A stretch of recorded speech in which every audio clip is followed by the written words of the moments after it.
शेजारचा मुलगा अमुक शाळेत जातोय म्हणून आपण देखील आपला मुलगा त्याच शाळेत पाठवायचा, किंवा आपल्या संपत्तीचं प्रदर्शन करण्यासाठी आपल्या मुलाला ठराविक उच्चभ्रू शाळेत पाठवायचं। असं केल्यामुळं अनेक पालकांचं आर्थिक नुकसान होऊन त्यांच्या मुलाचं देखील शैक्षणिक नुकसान झालेलं आपण पाहिलं असेल, ऐकलं असेल।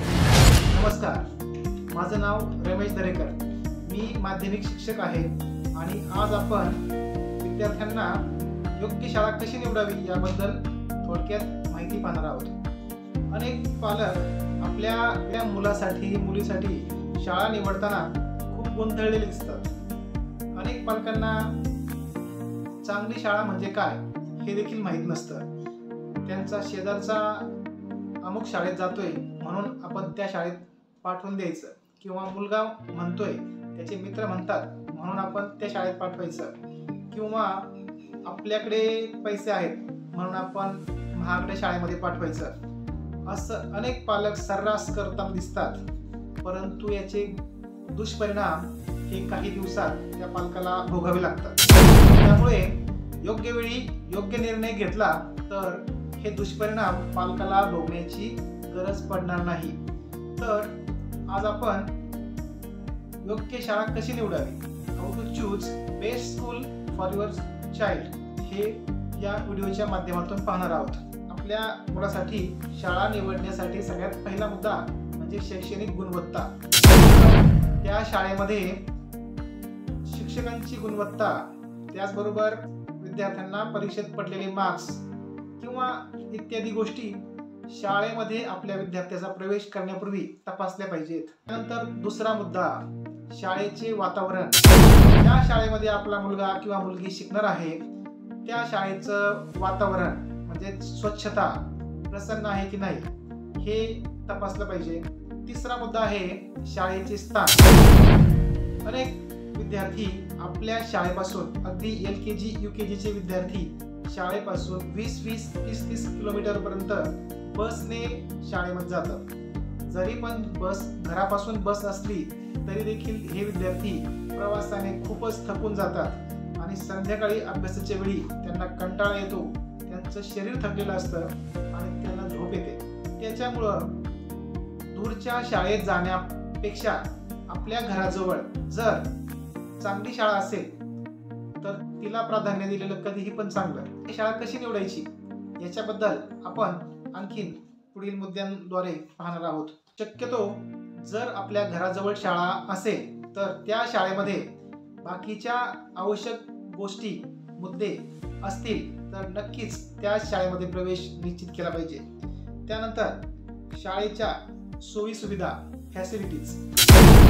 शाळेमध्ये प्रवेश घेण्यापूर्वी त्या शाळेमध्ये संगणक प्रयोगशाळा, विज्ञान प्रयोगशाळा, खेळाचं प्रशस्त मैदान, खेळाचं साहित्य इत्यादी गोष्टी आहेत का याची तपासणी केली पाहिजे। शाळेमध्ये CCTV कॅमेरे आहेत का, शाळेमध्ये पुरेसे शौचालय आहेत का, ह्या सगळ्या गोष्टी शाळेमध्ये प्रवेश घेण्यापूर्वी नक्कीच तपासल्या पाहिजेत।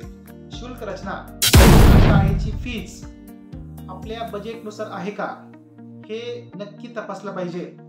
अनेक पालक त्यांच्या मुलासाठी अगदी शाळेच्या वयातच अमाप पैसा खर्च करतात आणि नेमकं ज्यावेळी त्या विद्यार्थ्याला पैशाची खरी गरज असते तेव्हा त्यांचे पैसे अक्षरशः संपलेले असतात आणि ते हतबल झालेले असतात।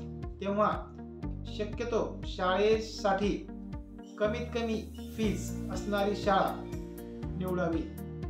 शक्यतो ग्रामीण भागातील पालकांनी, ज्यांचं आर्थिक उत्पन्न कमी आहे अशा पालकांनी महागड्या शाळेकडे हट्ट धरणे कधीही धोक्याचं असतं। त्यानंतर सांघिक उपक्रम आणि खेळ। शाळेमध्ये वेगवेगळे सांघिक उपक्रम आहेत का, कोणकोणते खेळ शिकवले जातात, कोणकोणत्या खेळाचं साहित्य उपलब्ध आहे, त्याचबरोबर विज्ञान प्रदर्शन होतं का, किंवा विद्यार्थ्यांना वेगवेगळे उपक्रम, एक्स्ट्रा करिक्युलर ॲक्टिव्हिटीज कोणकोणत्या चालतात याची अगोदरच चौकशी केली पाहिजे। पुढचा मुद्दा आहे शाळेची शिस्त आणि मूल्य शिक्षण। त्या शाळेमध्ये डिसिप्लिनला किती महत्त्व आहे हे देखील आपण तपासलं पाहिजे। त्याचबरोबर शाळेमध्ये अभ्यासाबरोबरच वेगवेगळे मूल्य शिकवली जातात की नाही याच्याबद्दल देखील तपासणी केली पाहिजे। त्यानंतर पुढील मुद्दा आहे पालकांच्या प्रतिक्रिया। शाळेमध्ये आपला प्रवेश निश्चित करण्यापूर्वी पालकांचा फीडबॅक घेणे खूप महत्त्वाचं असतं। ज्या पालकांनी मुलं त्या शाळेमध्ये शिकवलेले आहेत नक्कीच त्या पालकांचा फीडबॅक आपल्यासाठी उपयुक्त असणार आहे। त्यानंतर शिक्षक व विद्यार्थी यांचे प्रमाण, तर अनेक शाळांमध्ये शिक्षक आणि विद्यार्थी यांचा रेशो हा खूप जास्त असतो। तर अशा शाळांमध्ये विद्यार्थ्यांच्या वैयक्तिक प्रगतीकडे विद्यार्थ्यांकडे वैयक्तिक लक्ष देणे शिक्षकांना शक्य होत नाही आणि अशा वेळेस आपल्या विद्यार्थ्याकडे आपल्या मुलाकडे शिक्षकांचं दुर्लक्ष होण्याची शक्यता खूप असते। तेव्हा ज्या शाळेचा शिक्षक विद्यार्थी गुणोत्तर रेशो हे कमी आहे अशा शाळांमध्ये प्राधान्य दिलं पाहिजे। शेवटचा मुद्दा आहे भविष्यातील संधी। शाळेमध्ये विद्यार्थ्यांना भविष्यामध्ये कोणत्या संधी आहेत, म्हणजेच त्या शाळेमधून खेळून गेलेले विद्यार्थी भविष्यामध्ये कुठे जाऊ शकतात किंवा त्या शाळेतून स्पर्धा परीक्षा दिल्यानंतर विद्यार्थ्याला भविष्यामध्ये कोणत्या संधी आहेत हे नक्कीच तपासलं पाहिजे।